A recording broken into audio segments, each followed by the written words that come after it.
Hello and welcome to the Sky Dog podcast, Horse Love, where I'm going to be talking with a whole variety of people about their love of horses. Come join us. Take me where your river flows. I want to drive on your open road like the wilderness where we are born singing whoa.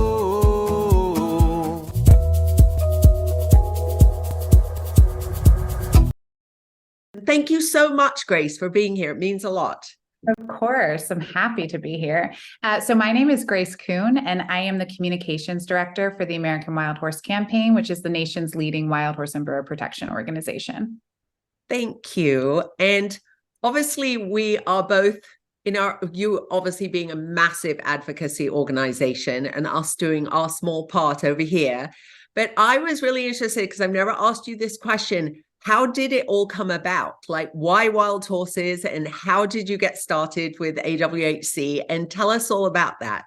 Yeah. Okay, cool. So I used to ride horses when I was a kid. I started riding when I was like 4 years old. And then I had an accident and I fractured my spine when I was about 16. And so I stopped riding horses, but the love of horses never left me. They just weren't a part of my life any longer. I kind of just moved on and got more into boys and less into horses because of the injury. And so it wasn't until years later. I've been involved in kind of animal advocacy my entire life, kind of since I was in the womb. We were a family of my mom and dad are kind of like old hippies. We were raised vegetarian. We had this ethos in my family about doing the least amount of harm to people and plants and animals. And so that was kind of the ethos that I lived. And so I was involved in animal advocacy when I lived in California in the Bay Area. And I was actually protesting Ringling Brothers circus because of their use of elephants. And while I was there, I met a woman who worked for the newly formed American Wild Horse Preservation Campaign at the time. That's what they were called. And she started talking to me about the work that she was doing, about what was happening to wild horses. And I come from the East Coast, and I had no idea that we even had wild horses.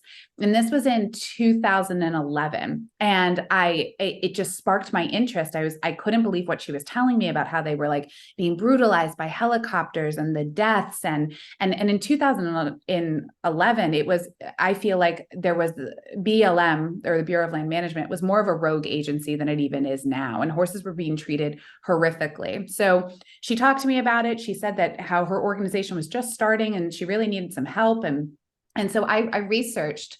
After I met her, I felt really compelled. And I researched what was happening, and I watched videos, and I was so moved I was like, this is a solvable issue. It was very clear that there was a right way and a wrong way to do things. And so I reached out to her and I said, hey, can I help? And she said, yeah. And so I started just like, helping them out with administration. And at the time it was just this woman, Denise, and Suzanne Roy, who's still the executive director. It was just the three of us. And kind of the rest is history. Been there, celebrated my 11th year last month, which is pretty crazy.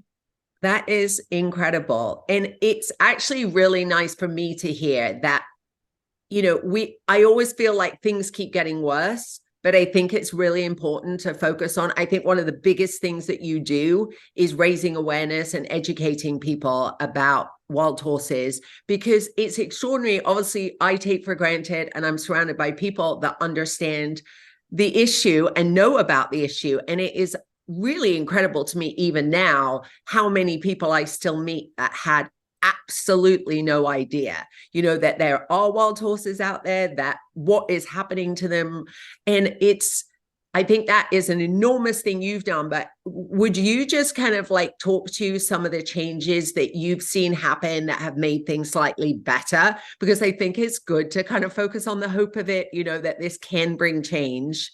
Yes, absolutely. Because we get this all of the time, like, on social media, or we get emails that say things just don't seem to be changing. And it's not the most satisfying answer, but kind of how I respond to that is it's truly, when you're up against such vested interests like the commercial livestock industry and oil and gas and mining, and then coupling that with the federal government, change is going to be very slow. I call it a marathon, not a sprint.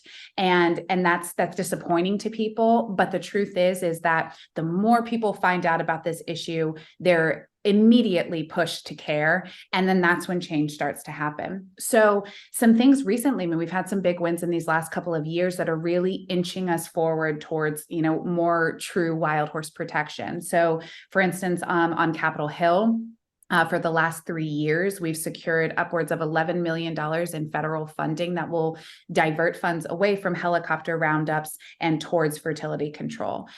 Also this year, there was the reintroduction of the Wild Horse and Burro Protection Act, which was introduced by Congresswoman Dina Titus, and it was bipartisan. There was Representative David Schweikert of Arizona, and they came together to ban the use of helicopters for wild horse and burro removals. It's the first time it's ever being considered in Congress. As part of our appropriations language, the budget language that I was talking about with fertility control, Congress is also now truly evaluating helicopters for the removal of these animals because public scrutiny is so strong. One of the things that I say often is, like, without laying it on too thick, that I really do believe that it's going to be the power of the people that are going to change this issue and are moving the needle forward. When the act was passed in 1971, it was passed at a time when wild horses were considered fast disappearing, and they weren't just being rounded up and sent to holding facilities. They were being rounded up and sent to slaughter. And there was a massive uprising, and it was a campaign that could not be ignored. It was the second most written in issue next to the Vietnam War at the time, and it was unanimously passed by Congress. And that was because of an uprising of people. And I think that is just going to continue on as social media gets, as we get more engaged on social media, as people continue to see, these helicopter roundups. I mean, people can't look at that and say that that's not animal cruelty, what's happening. And we are just seeing on the American Wild Horse Campaign sign just droves of people every day coming to our organization and joining the fight to protect these animals. So that's just a little bit, at least legislatively, but there's of course, there's so many other things. I mean, fertility control is going to be it's a solution. It's a cornerstone of a solution. It's not the entire solution, but we are seeing that increased. And that's really good because any funding towards fertility control is funding away from helicopter roundups. And that is what we want. Yeah, I agree so much. And for us, obviously, we're a sanctuary, and I don't even call us an advocacy group, but I do think a lot of the work we do helps people fall in love with wild horses and then be inspired or kind of moved enough to take an action. And often, will then take some action, and we point people in your direction for that, and other groups that are doing good work. And I think, like, for me, it's not like an ego thing, but every single time I see our following go up 1,000 people, and it is it's growing bigger than it ever has. And I think I just celebrate that, because it's funny, when we started, you have to write a mission statement to get the 501c3 accreditation. And I said 50% of our work is going to be rescuing horses from kill pens and BLM holdings, and 50% of it is going to be about education and raising awareness. And I do think you're so right. It is going to be, I read this book called The Tipping Point, and it's kind of about, when enough people speak up, change can happen. It's just getting enough of those voices speaking up for them.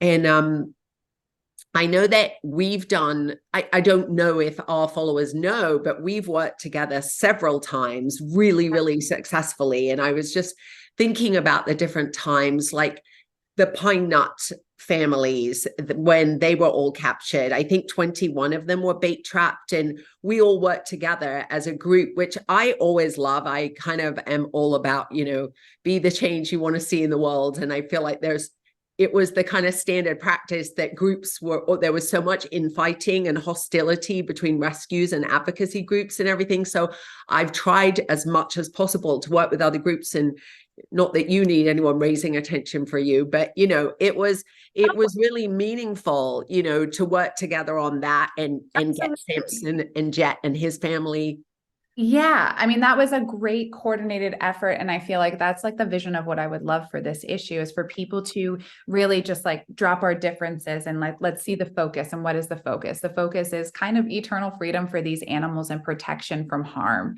And so I feel like if we can all come behind that, like we would be unstoppable. But one of the things I do want to address at what you just said is you said, I don't think, we're a sanctuary and I don't consider ourselves an advocacy organization. And what I will say, Claire, is your social media is so impactful to people. I can't tell you, I've been in this issue for so long, and the amount of times I have heard, have you heard of Skydog Sanctuary? I'm like, yes, I have. And you are an advocacy organization. You're not only rescuing these animals, but you are providing them with a voice. You're telling their stories. You're making people understand why this is important, why these horses, families, their lives, they matter. And you are one of the biggest proponents in talking about the SAFE Act and talking about the failed adoption incentive program. I mean, you're educating the masses. And so don't discredit yourself. And the other thing I will say is one of the things that I felt was really impactful, and it also kind of goes into that you are advocacy oriented, and also you're doing great work. I mean, you're a co-plaintiff in the adoption incentive program lawsuit that we have as well. And we need your voice because we have data, but they're not our horses. You have firsthand experience. And of course we do as well, but just a tremendous, you have a record of, the amount of animals and this paper trail as well. So yeah, just wanted to say that. Thank you. That really means a lot to me. And it was so important to me because weirdly, when the adoption incentive program was introduced at a grassroots level, because I go to the corrals a lot, I was suddenly seeing, I would be there for an hour or two picking up horses or looking at new horses that had come in or donkeys. And I would see people coming to pick up large groups of horses, the likes of which I had never seen at the corrals before. And that immediately informed me and my gut, just like, these are not the people that come and pick up horses that are, like a mother and a daughter coming to pick up a horse for adoption or tip trainers. It was a completely different type of person. And I was like, this is going to be so bad in a year. And I really did look at kind of like the date at which that adoption incentive program, the people could get the money, and then start looking at kill pen horses and just seeing them land there in much greater numbers at 2 or 3 years old, unhandled, looking terrible. And I just was like, I remember speaking at the advisory board, the BLM advisory board thing. And I remember just reading as fast as I could to try and get my facts in, like, this is happening. This is an emergency. There are hundreds of horses shipping to slaughter because of this program. And just the frustration of not being heard. And I posted on Facebook, like the titles of 12 titles of horses we'd rescued, and they were all from the same family. And these addresses didn't even exist, that were on the titles. And I thought, well, if I can put the evidence, if I get the evidence, but then I kind of sat there like, well, what do I do now? I have the titles, I've rescued these horses, and you just took that baton and ran with it, because we weren't really in a position to launch a lawsuit, nor do we know how to do that. But it was such a great, it was just so rewarding to me to be able to put my name on that and tell someone what I'd seen and what I was experiencing. Yeah, well, and outside of that lawsuit, I mean, we worked together on the New York Times piece and putting you in touch with Dave Phillips. And I think that was a catalyst. I mean, you were able to talk, give firsthand accounts, and that was invaluable. And then after that New York Times piece broke about the adoption incentive program and the things that were happening, we had like 60 members of Congress speak out and say, hey, you guys need to stop this program and it needs to be investigated, and from there, it's been like a trickle effect. Yeah. And BLM did just announce that they've secured 8,000 successful adoption and sales of wild horses and burros in fiscal year 2023. And we had just had an internal conversation. It's like, well, let's look at those numbers of how many of those horses are safe 12 months from now. Yeah. And that'll be an interesting and potentially pretty sad story. So yeah, it will be. And it was amazing because Dave Phillips actually lives in Colorado Springs, and we were picking up some kill pen mares that were AIP dumps. And he came to see them, and it was such a moving thing to me. Not only was he sort of sitting in an office writing this, but he actually, he's an incredible advocate for wild horses. His book, I just use as my Bible. I remember I took my book for him to sign it, and it was like underlined and like things written all the way through. It's funny. We really, there are some things in that book where it's like, all right, Dave. Yeah. But by and large, we give it to all of our employees when they onboard with AWHC as required reading. It's like, this is a really good baseline for the issue, and also it talks a little bit about solutions. I wish it would have talked more about livestock grazing personally, but it did cover a lot of great stuff in that book. And I think it was funny. Yesterday, we picked up a horse from a lady near Reno, Nevada. And she's this lady who over the years has rescued and collected a lot of Mustangs and done amazing good for them. And she's a lot older now. And it's really difficult. She's on a heart monitor. She has this crazy neighbor.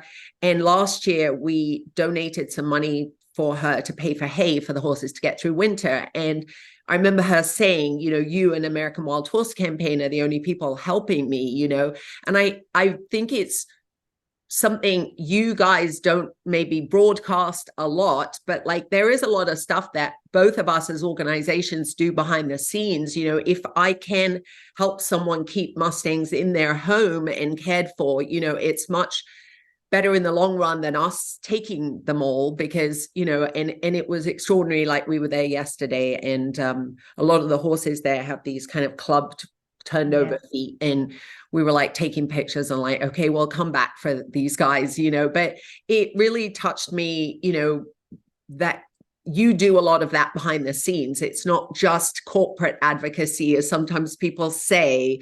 You do an enormous amount to help horses at every level. Yeah, we do. I appreciate that. We really do. And we get, smeared sometimes on social media for being people, I think I've called us a donut button organization.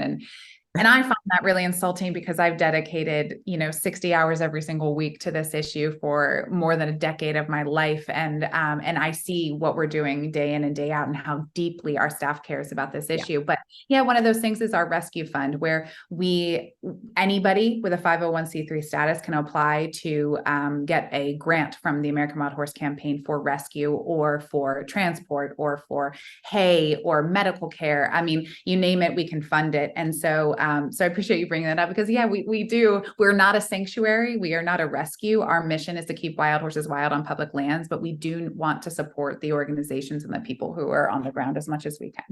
Yeah. And I just thought that was really important to mention without necessarily talking about the criticism, because I think that is a part of the world we live in. When I first started, I was so shocked. It nearly drove me back out of, carrying on with the sanctuary, because I was like, I do not need this. It's emotionally draining enough to be dealing with the kind of things that we're dealing with to save these horses, or not being able to save horses sometimes, but then to be constantly attacked for it is just like, kind of just, come on, guys, so I felt like, it happens to all of us. And I know it's a criticism that gets leveled, and it's not what I've experienced. So I wanted to bring that up.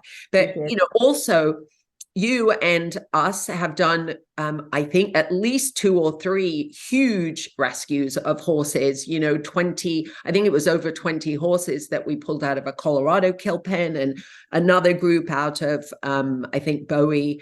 There were another, it was 18 or 20 horses, and you split the costs with us, you split the hauls, you split the training costs, and those horses ended up in really good places. And I think it's really important for people to know that, that you're not just about kind of posting videos of roundups and telling people to call their representatives. You do a lot of boots on the ground stuff, and I've seen it and worked with you guys, and you've been an amazing partner. And we haven't talked a lot about the movie that we've made.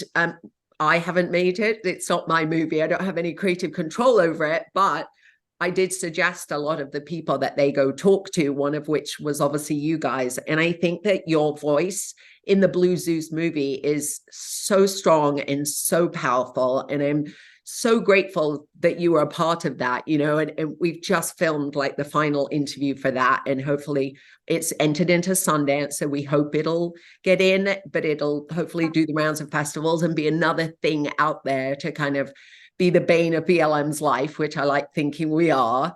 So well, not only that though, I think that this, you know, I was able to watch a rough, fine cut of the film, and I think it's going to be more than a thorn in the side. If it gets the distribution that I believe it deserves, I think that it has the power to really open the eyes of people that this issue is not black and white. It is very complicated, and there are vested interests against wild horses and burros, and it will expose that. I think that, and you know, you and I have talked about this, but I think that what this movie does really well is it takes a complicated issue and it kind of boils it down into one scenario, one situation in Wyoming, where the focus is all weaved throughout it is the rescue of Blue Zeus, which is this incredible, I mean, everybody knows, I'm sure, who listens to this, but incredible blue roan stallion from Salt Wells out in Wyoming. And so, yeah, so happy to be a part of that documentary and to have a voice. I mean, it's so many great, credible people in that documentary. It's like it's going to be very hard to be refuted. And also, you know, there's also the commercial interest and the vested interests that are against the horses that are also interviewed. So you are seeing all sides. I mean, the BLM is included in the documentary. And so I think it's a really well-rounded piece, and I'm so excited for people to see it. I'm so excited too. And I do think like one of my favorite things threaded throughout all that is your interviews. And I think that you are such a wealth of knowledge and have so much experience. Like I can't, you know, spew out those facts the way you do with all the numbers, and it is just so compelling, and it's very hard to argue with, you know, because these aren't like, you know, twisted or worked. Like a lot of what the BLM says is lies, and I think that it is shining a light on that, and it was so good to have you on, and I'm really grateful that you did it, you know, and I hope it is the movie that we all hope it's going to be. It's looking good right now. Speaking of that, speaking of Blue Zeus and the herd he was from, do you have a favorite herd in the wild that kind of touches your heart, that you kind of feel a real connection to? Yes. So, I mean, I think anyone who's been out to see wild horses in the wild can have some of these like really almost spiritual experiences with these animals. And one herd that is distinct in my mind are the McCullough Peaks wild horses. There's actually a campaign right now to try and stop a removal of 40 of them, or just over 40 of them. But yeah, the McCullough Peaks horses in Wyoming are some of the most beautiful horses I've seen in this badland landscape. And I tend to go out and see wild horses when I'm like struggling in my own life. And you know, I was out there after my mom died, and it was such, I can't even explain it. It was such a healing experience. And it was almost as if they knew that like I was a compassionate person who was dealing with something really heavy, and just the curiosity. I mean, we talk about horses, and anyone who's around horses knows, I mean, they are so intuitive and sensitive, and like can like feel the vibrations. And so, yeah, that's a really special herd for me, just because I felt, again, without laying it on too thick, almost like I was being taken care of by them in that moment. And so that's one herd that I hope that they can be protected, and I hope BLM will come to their senses. I really hope so too. And I think of all the advocacy arguments that have ever been made to leave a horse wild and free, you know, a herd, it is the most nonsensical, ludicrous, absolutely. It's just such an example of BLM putting their head down and just being like, you know, we said this is happening, and so it's happening, and just not hearing. And I say a lot of times, like, I don't think wild horse advocates are born that way. We are created out of the frustration of dealing with the BLM. And I have felt like that, you know, some of my angriest moments have come from just the complete illogical nature of the answers. It's like they are going to say no, but they really don't have an argument. And there have been times where I've gone toe to toe with BLM staff about, like one time I was at Burns and there was a mare with a tiny foal who kept going down and he was having trouble keeping up with her. And he obviously was having issues. And I said to them, look, can I take that foal? Like, I will put him in my truck and take him to the hospital. Like, what difference does it make? Like, I'll take responsibility for him. And they were like, no, we're monitoring him and, we're keeping our eye on him. And I said, but he's down. I could literally go in there and pick him up. And I will, if that's the issue. And they were like, no. And then 3 days later, I got an email from Casey saying the baby died with a sad emoji. And I just went back and I was like, when you get mad at me and say, we care about these horses and how dare you? And I was like, I find it hard when something like that happens to deeply believe, because it would have cost you nothing to let me take that baby. Yep. And we ended up taking her mother. And again, when I was at Canyon City taking Blue Zeus's family, there was one boy, he was 2 to 3 months old, tiny, and they insisted that he be gelded before he left and branded and processed and weaned. And I was like, but we're keeping them together. Like, they're going to get to us and be together. And Steve Leonard was like, well, that sounds like a personal problem, but he's not leaving here. And he raised his voice and he was like, I said no. And I was just like, because I was just trying every argument. And the McCulloch Peak things just hits me as one of those, when you look at the age of the horses and you look at the tiny number and you look at every single fact to do with that. If someone could just step back a minute and instead of defending and entrenching in their position of like, no, this is happening and we say when this happens and it's so frustrating. And that's what keeps me mad at them, Yeah, I mean, we have it on pretty good authority that one of the reasons why they're removing the McCulloch Peaks horses is because it's an easier herd that they can target to make sure that they are within the appropriate management level or the population limit that they set, so that will look good for their numbers for the program for fiscal year 2024. They're going to try and get all the horses that they can that are close to being within that AML number so that they can say that the program's working, when they're just not looking at that they're going to destroy this herd. I mean, 40 horses is not that many horses. And so we've had some people say, God, you're only talking about 40 horses here. And it's like, yeah, but we're only talking about 40 horses because there's only 180 horses out there. And 36% of them are over the age of 15. And there's probably only going to be 17 mares that are foaling this year, if they do foal, because they've been given, fertility control. And there's winter. The winter is coming, and it took out 11 horses in McCulloch Peaks last year. It's going to take out between 10 and 15 likely this year because of the age and the condition of some of the animals. So it's just complete nonsensical. And that, not to keep going on about this, but, when we did that coordinated rescue strategy for the pine nut horses, they wouldn't just allow us to take those horses. They made us all do a coordinated bidding effort to try and keep those animals together. Or I know from your experience too, that you've tried to rescue special needs horses from the BLM instead of having them euthanized, and you're denied. I mean, it is just, there's no wonder there is distrust between advocates and the American public and the Bureau of Land Management. And I remember all the way back to Goliath, who was the first family that we rescued. I actually went to see the PR person for the BLM. And I said, this is a 26-year-old band stallion. What chance does he have of going into a private home? He has offer of a sanctuary placement. And I'm happy to take him. Like, please don't put him on the internet adoption, because then we have to bid. And that's taking donation money that we would like to use to take care of the horse. And they absolutely wouldn't hear of that. And they were like, oh, we have to be fair to everyone. But, they're running their good old friends and family network, is alive and well at the BLM. You can be sure that all the best horses are going to, out the back door to them. And it really, again, with the pine nuts and the McCulloch Peak horses, these are both areas in which fertility control is showing to be working. And those people, when you look at the pine nut wild horse advocates page, and those people are going out there in the most unbelievable weathers, climbing up mountains, walking for miles to deliver fertility control to these mares. And then all that work is just gone in 1 second, and how disheartening that is.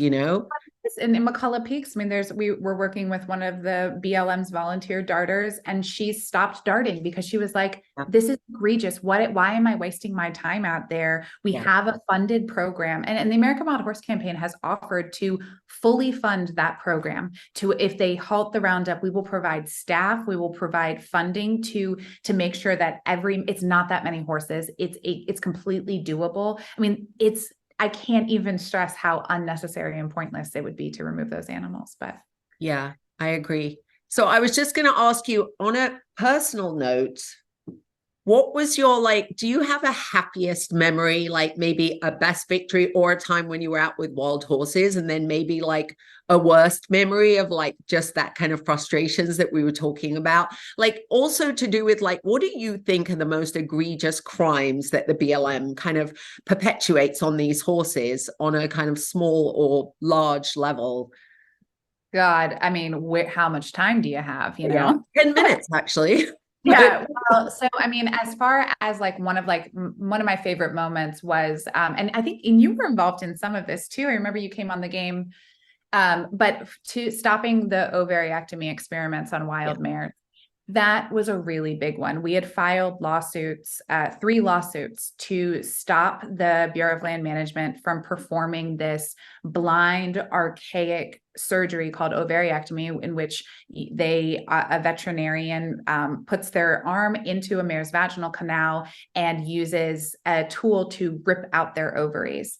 It is absolutely horrific. It's hardly ever done in a domestic setting, and it's usually done for mare behavioral, effects. But with wild horses, you have to cross tie them. You would have to provide, pain medication, which they weren't going to be doing, et cetera, et cetera, et cetera. And so we were trying to figure out, how can we combat this? Because every time we would file a lawsuit, we were able to stop it. But then the next time the BLM proposed it, they would get smarter about how they wanted to do it to make it harder for us to legally challenge it. And we took a risk. We're represented by one of the top public interest law firms in the country, Eubanks and Associates. And they've been with our attorneys for years. And they don't file cases unless they believe that we're going to win, because that can create bad case law, which will then affect the future of all wild horse herds. And so we try and do it really strategically. And this was one strategic option that they had for us, in which they said, this is a First Amendment issue. What we're going to do is we're going to say to the BLM, hey, go ahead and perform these experiments, but we want to be there with a camera. And it was a risk for us because those procedures could have gone through. But what our attorney said is, there is no way they are going to allow for cameras to be in there, and they will have to drop this. And that's because the mortality rate and the bleeding out of these horses would have happened. And so it was 3 or 4 years of just this stress, because wild mares are always the ones targeted, and this was just so inhumane. And so that was a really good day when we finally, won that lawsuit, and it just felt like that was going to be it. And so far that has been it. So that was really great. It was, and it's funny how often we have taken an issue like that and then personalized it to do with a horse. And we had Elsa, who was the mother of 2 twins that had been born at the BLM corrals. And to begin with, the BLM asked us to take them. The adoption staff said, one of the foals was much weaker. And they were like, we know that you'll give them care. And then suddenly did a complete 180 and said, no, you can't take them because the mother is going to be part of this space study. And I was like, this makes no sense. You have 750 horses there. Just swap it to a different mare. You said that I could take this mare and babies, and they just, Rob Sharp at that corrals just dug his heels in, and it didn't matter what logic I applied. And the whole of the space study thing, I was like, this is a mare who conceived twins on the range, which is 1 in 10,000 mares even conceives. And then the chance of them having 2 healthy babies without vet intervention. Stampeded by helicopter while pregnant with twins. I mean, correct. And that was, I said, this mare should be getting a medal and be allowed to live out her life with her babies that she managed to, have under all this, stampeded by helicopters, processed, living in the most disgusting conditions. She managed to birth these two babies. So that was when I really, and obviously a byproduct of that was that I kept focusing on the fact that why they wanted to keep her was because they wanted to rip her ovaries out. So I think we had a Free the Twins campaign, and we participated in that because that was something people could get easily behind. A wild mare with twins. Yeah. So crazy. But as far as like what the BLM is doing wrong, on a daily basis, I mean, the Bureau of Land Management violates federal law, just based on its own policies. And so one of those things is obviously the roundups. The roundups and removals are actually causing a problem for wild horse populations. So I don't know how much, you know about it, but I'm sure a lot. But in 2013, the National Academy of Sciences, which is the nation's leading scientific body, did a 18-month review of the Bureau of Land Management's Wild Horse and Burro program. And it was a pretty scathing report that the BLM largely ignored. But one of their main findings was business as usual will be unproductive for the agency and the public that it serves. And that was because it found that roundups and removals are actually causing wild horse populations to grow at higher than normal rates through this biological phenomena called compensatory reproduction, which essentially means, in like layman's terms, you have a herd of animals, you take a portion of them away, all of a sudden those left on the land have more access to the resources, the forage, and less competition for it. And so biology says, oh, I should have more babies. And so they're having babies at a faster rate than they would be had they been left alone and had their populations not been decimated. And so they decimate the populations, then the populations go right back up, and then they have to go right back in, or they do go right back in to remove them again, and then they get funneled into holding facilities. It is the definition of insanity to be I was just over and over again, expecting that something different is going to happen. Yeah. So that's like one thing that I just find so stupid, for lack of a better word, that they continue to do this. The other thing that I find particularly egregious is how the private livestock industry affects wild horses on public lands. A lot of people don't know that privately owned livestock that graze on public lands take advantage of a federal welfare program called the Public Lands Ranching Program, which essentially means these ranchers are getting a massive tax subsidy to graze their cows on our public land. So they're paying about $1.35 per cow-calf pair, versus if you are a rancher grazing on state or private lands, you're having to pay about $20 to $22 per cow-calf pair. And so with that comes with, as a public lands rancher, you have access to all of these other services. So you get kickbacks for fencing, or if your cows don't meet weight in a drought year, or if there's fire in the area, you get all of these kickbacks. One of the things that is the most egregious to me is they also have access to USDA's Wildlife Services, which is an agency that's sole goal is to kill native predators on wildlands. And primarily they do that to protect commercial interests like livestock grazing. And so they're by and large, livestock graze in wild horse habitat. And so if you're a public lands rancher grazing in wild horse habitat, particularly in Nevada, where you have an abundance of mountain lions who predate on wild horses for a natural population attrition, you're a public lands rancher. You can call up USDA Wildlife Services and say, hey, I want you to take out this cougar. They're predating on my calves. And then they will come out and, shoot, trap, poison that predator. And then that predator is gone. And then how are you creating a balanced ecosystem without that natural predator? You're not. And so then wild horse populations go up a little bit, elk populations go up a little bit. The land suffers because predators create a landscape of fear, moving prey animals all throughout. You have peaks and valleys where you can see these animals traveling to get out of the way. And so Dave Phillip talks about it in his book about how, we've never really tried to consider the wild Mustang's place in the American West. The Bureau of Land Management has always treated the Mustang as if they are livestock, not a wild animal or wildlife. And so I feel like that is a major, major failure. So how about those two things? That is absolutely fantastic. And it is, I think our followers are going to learn so much from this and from you talking. I'm so thrilled that you were able to take the time. So I know how busy you are, how busy I am, and we will get back to the business of helping wild horses as soon as we jump off this. But thank you, Grace. I really appreciate all that you do for our wild horses. And I hope to see you soon. Yeah, thanks, Claire. All right, fantastic. Take care. Bye.